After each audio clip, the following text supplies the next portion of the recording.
चुड़ैल, एक राजा और विनाश की भविष्यवाणी की कहानी। महान राजा रुद्रवीर अपने सुनहरे सिंहासन पर बैठे थे। उनके मुकुट का भार उनके दिल के बोझ से हल्का था। उनका राज्य, जो कभी समृद्ध था, अब एक अप्राकृतिक सूखे के कारण मुरझा गया था। नदियां सूख गई थी, फसलें धूल में बदल गई थी और अकाल एक गिद्ध की तरह उनके लोगों पर मंडरा रहा था। एक शाम जैसे ही रक्त लाल सूरज क्षितिज में डूब गया, एक नकाबपोश साधु उनके दरबार में प्रवेश किया। उनकी आंखें ज्ञान से घिरी हुई। हे राजा, साधु ने फुसफुसाया, आपके राज्य को बचाने का केवल एक ही तरीका है। काली पहाड़ी की चुड़ैल को खोजो। केवल वही बारिश बुलाने की शक्ति रखती है। लेकिन सावधान रहे, उसकी कीमत कभी सोना या गहने नहीं होती, बल्कि कुछ कहीं अधिक अनमोल होता है। रुद्रवीर अपनी भूमि को बचाने के लिए बेताब थे। उन्होंने चेतावनी को नजरअंदाज कर दिया। मैं उसका सामना करूंगा, उन्होंने घोषणा की। मेरे लोगों के लिए कोई भी कीमत बहुत अधिक नहीं है। उन्हें थोड़ा ही पता था कि कीमत उन्हें नहीं चुकानी होगी। यात्रा खतरनाक थी।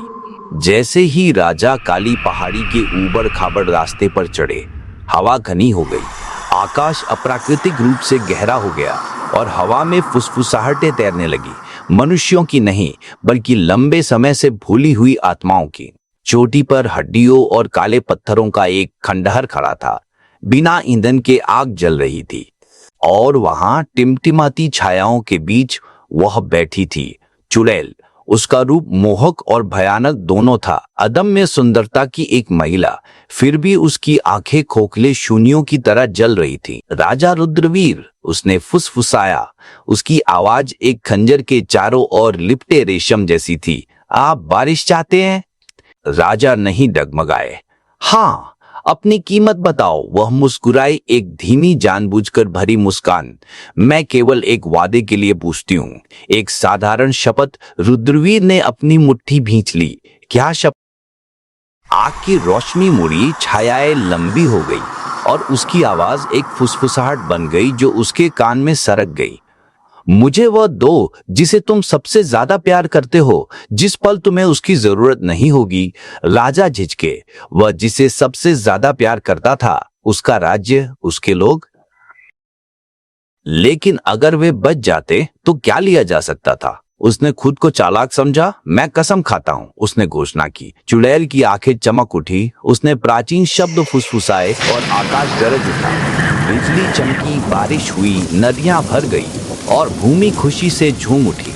राजा एक नायक के रूप में वापस लौट, लेकिन चुड़ैल केवल मुस्कुराई, क्योंकि वो जानती थी कि वो क्या देखने में असफल रहा था। साल बीत गए और राजा रुद्रवीर ने शांति से शासन किया। उनकी भूमि फल फूल रही थी। उनके लोग उनका नाम गा रहे थे और समय के साथ उनका दिल एक के लिए था। उनके नवजात पुत्र राजकुमार फिर एक तूफानी रात, जब रुद्रवीर अपने बच्चे को गोद में लिए हुए थे, एक परिचित फुसफुसाहट हवा में तैरने लगी। अब तुम्हें बारिश की जरूरत नहीं है। राजा का खून ठंडा पड़ गया। वह शपथ, मुझे वह दो जिसे तुम सबसे ज्यादा प्यार करते हो, राजा रुद्रवीर। दरवाजे खुल गए और वह वहां खड़ी थी, भयंकर तूफान से अछूती। उसकी आंखें क्रूर मनोरंजन से भरी हुई थी। नहीं, राजा गरजा, कुछ और ले लो, मेरा सिंहासन ले लो, मेरी दौलत तुमने कसम खाई थी। उसकी आवाज लोहे जैसी थी और अब कीमत चुकानी होगी। राजा घुटनों के बल गिर पड़े। उनका दिल टूट गया, क्योंकि चुड़ैल बच्चे की ओर बढ़ी। लेकिन इससे पहले कि वह उसे छू पाती, रानी प्रतिरोध से भरी आंखों के साथ आगे बढ़ी। मुझे इसके बजाय ले लो।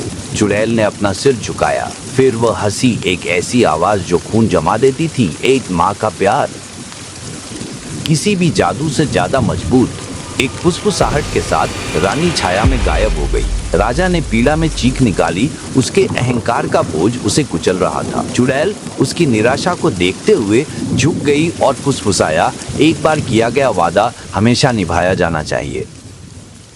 इसके साथ वह तूफान में गायब हो गई, अपनी हंसी की गूंज छोड़ गई। कहानी का नैतिक व्यक्ति को कभी भी उसकी वास्तविक लागत को समझे बिना कोई वादा नहीं करना चाहिए, क्योंकि भाग्य हमेशा अपना बकाया वसूलता है।